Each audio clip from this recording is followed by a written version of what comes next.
Well, what's up? My name's Zid, and I'm from a planet in a place you call the Andromeda Galaxy.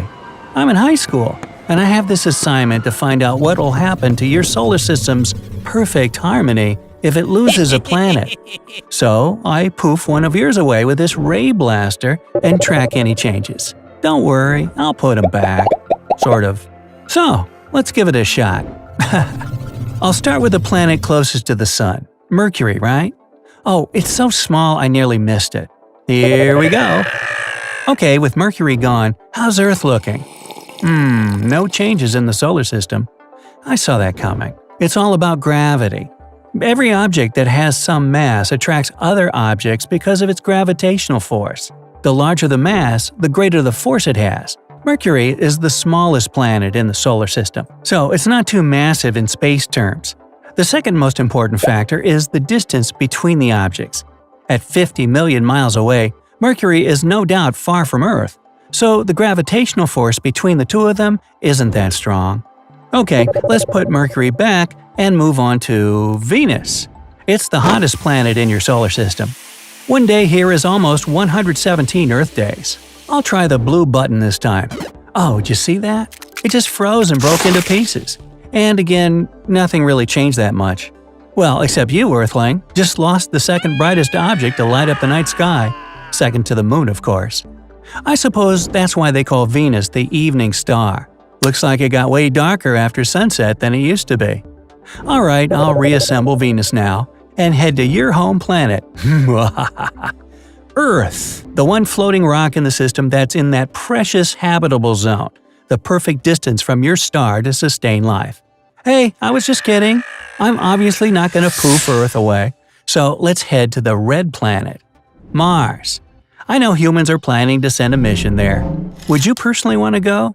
Tell me about it in the comments below. Let's see what'll happen when I spin the red planet so fast that it shoots out of the solar system. Woohoo! Bye, Mars! And no significant changes again. This might be good for Earth in a way. There's a massive asteroid belt between Mars and Jupiter. Asteroids, as you know, aren't Earth's best friends. Jupiter holds them together with its strong gravity, but from time to time they break free and start moving toward the Sun. No surprise really, since its gravitational pull is impressive. Mars also has gravity to boast and acts somewhat like a slingshot that speeds up asteroids in the direction of Earth. So, no Mars, no slingshot, and the chances of the blue planet getting hit by an asteroid go down. Finally, the moment I've been waiting for. Time to experiment with the largest planet in your solar system, Jupiter. It weighs 3 times more than all of its neighboring planets combined. How am I going to get this giant out of the system? I know! I'll use the shrink ray and make it 2 billion times smaller first. Now I can just throw it like a baseball. Uh-oh, I think I made a huge mistake.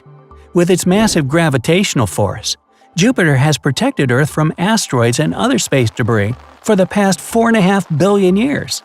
Now the Sun's gravitational pull is sending all that stuff toward the inner planets, and that includes Earth. There will also be some small changes in the orbits of other planets, but that would be some thousands of years later. For now, I gotta figure out a way to get Jupiter back before the Earth is doomed. Maybe this button? Oh, okay. How about this one? I'll just push all of them.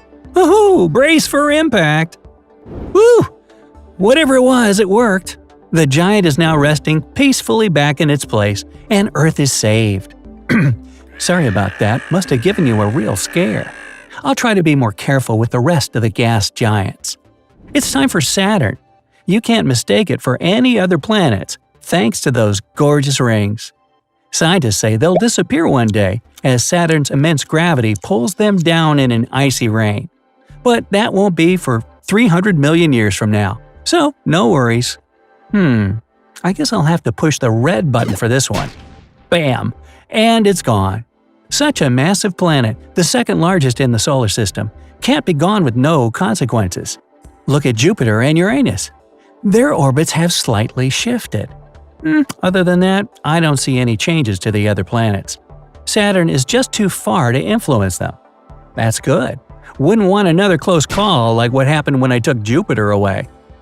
Uranus is massive as well, the third largest planet in the solar system. I'll try this super powerful space lasso to move it out of the way. Got it. Now I'll just throw it out of the system.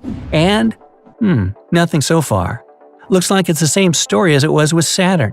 Uranus is so far away from the inner four planets that its disappearance has no effect on them whatsoever. But I can see that it did mess things up a bit for the outer planets. Alas, we've come to the last planet unless you're on Team Pluto. Sorry, but I'm gonna go with NASA on its status and exclude it from today's experiment on your happy neighborhood of planets. Anyway, it's Neptune's turn. Beyond it, you've got the Kuiper Belt. It's a donut-shaped region of icy objects and a ton of dwarf planets like Pluto. Neptune is so close to the outer edge of the solar system that I'll just kick it out. Whoa, look at the Kuiper Belt, it's going crazy! Without Neptune's gravitational pull keeping things stable, orbits are crossing and celestial bodies are crashing into each other. Check it out! Pluto's orbit is misshapen now too. Neptune pretty much controls it as well, but it's too far away from Earth to affect it in any way. I wouldn't want anything to happen to little Pluto, so let's put the 8th planet back where it belongs. But I'm not ready to finish the experiment just yet. I need to find something that would really affect life on Earth. The Sun is the obvious answer, but the mess and chaos from its disappearance would be too massive and irreversible, so I'll leave it where it is. What about the Moon, though? I've always had this secret dream to turn it into Swiss cheese and bite off a piece. It's time. Oh my. What just happened to the Earth's axis? It's so tilted, even more than it was before. The weather down there has gone wild too. There are no more seasons at all, and new ice ages are on the way. The ocean tides have become much lower than they used to be. And is the planet starting to spin faster? Yep, the day now lasts only 6 to 12 hours, because there's no more pull of the moon to slow down the Earth's rotation. There are also no more lunar or solar eclipses to watch. And the nights are so dark with nothing but billions of stars and Venus, which together are still way dimmer than the moon, to light the sky up. None of this sounds good for life on Earth, so I'll de-cheesify your moon and put it back where it was. It looks like out of all the planets in your sun's complex system, only Jupiter's disappearance would be a major problem for Earth.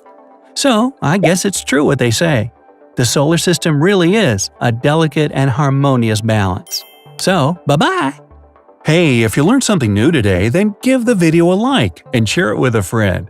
And here are some other cool videos I think you'll enjoy. Just click to the left or right. And remember, stay on the bright side of life.